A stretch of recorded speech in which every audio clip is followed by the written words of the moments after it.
주안의 복된 시간을 배웠습니다.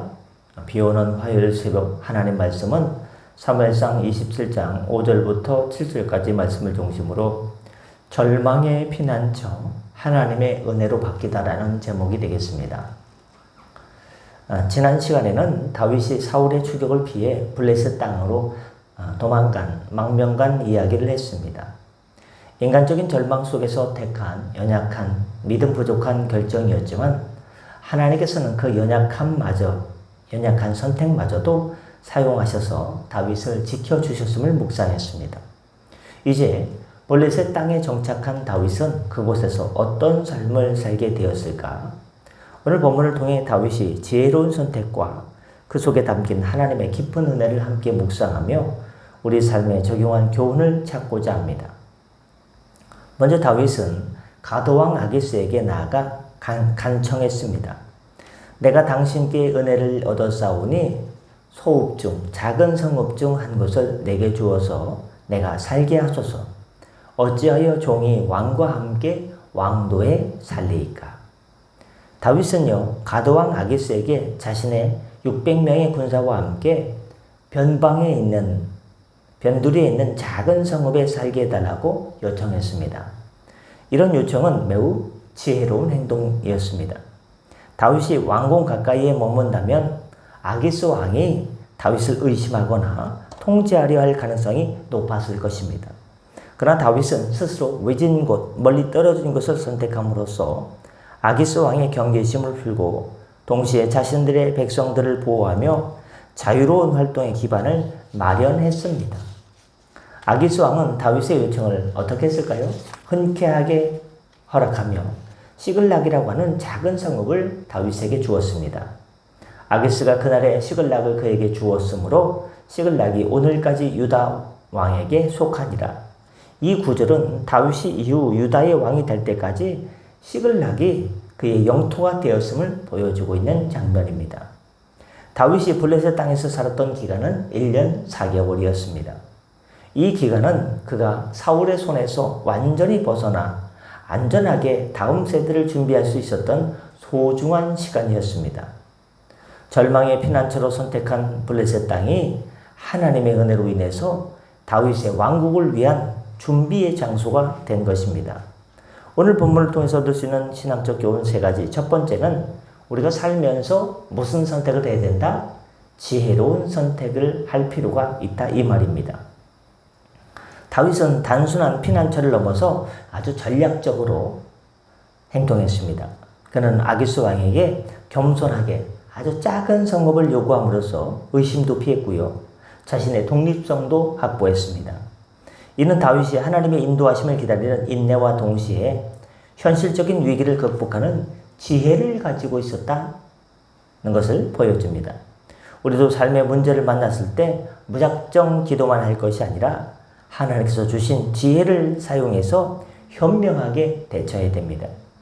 믿음은 무모함이 아니라 하나님의 뜻을 분별하고 현실적인 상황 속에서 최선의 길을 찾는 지혜와 함께 갈 때 더욱더 그 빛을 발휘하게 됩니다.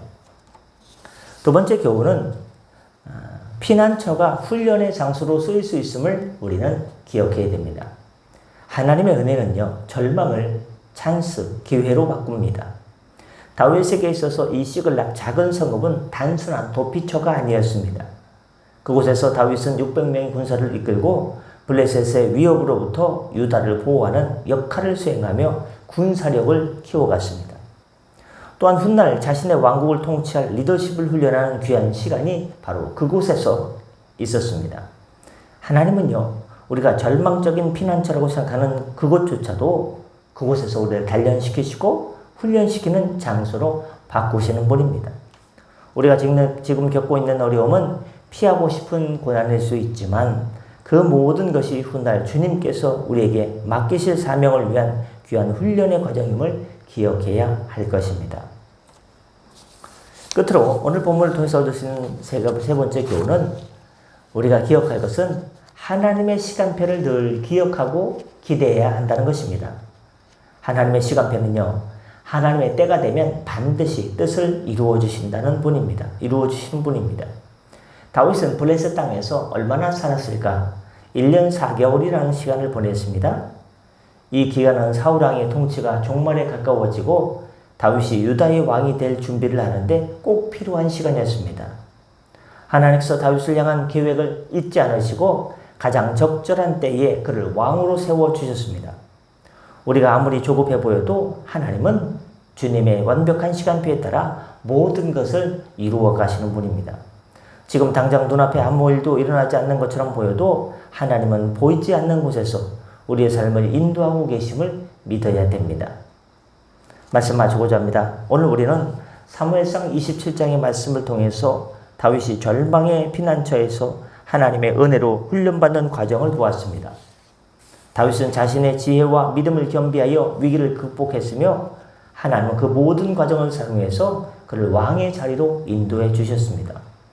우리도 살다 보면 삶의 고난을 겪게 되지 않습니까? 원치 않는 고난을 만나게 됐을 때 하나님 지혜를 주시옵소서, 주님의 지혜로 이 원치 않는 고난을 잘 극복하게 하여 주옵소서 하고 주님의 지혜를 받아서 성령의 인도하심을 받아서 지혜롭게 대처하고 그 모든 과정을 훈련의 장소로 삼으며 하나님의 완벽한 시간표를 신뢰하고 응답받는 복된 성도의 삶을 살아가게 되시기를 예수님의 이름으로 축복합니다. 기도하겠습니다. 사랑과 은혜가 풍성하신 주님, 오늘 말씀을 통해 저희의 삶의 절망적인 순간들조차도 주님의 은혜로 변하여 귀한 훈련의 장소가 될 수 있음을 깨닫게 하시니 감사드립니다. 저희에게 다윗과 같은 지혜를 주셔서 믿음과 현실적인 노력을 함께하여 삶의 문제를 주 안에 극복하게 하여 주옵소서. 저희가 겪는 모든 고난의 시간을 헛되이 여기지 않게 하시고 그 속에서 저희를 향한 주님의 깊은 뜻을 발견하게 하여 주옵소서. 저희의 조급한 마음을 내려놓고 주님의 완벽한 시간표를 신뢰하며 잠잠히 기다리게 하여 주옵소서. 오늘도 함께하여 주옵소서. 모든 영광 주님께 올리며 감사드리며 예수님의 이름으로 기도드립니다. 아멘. 다 같이 자유롭게 기도하시고 편하게 들어가시겠습니다.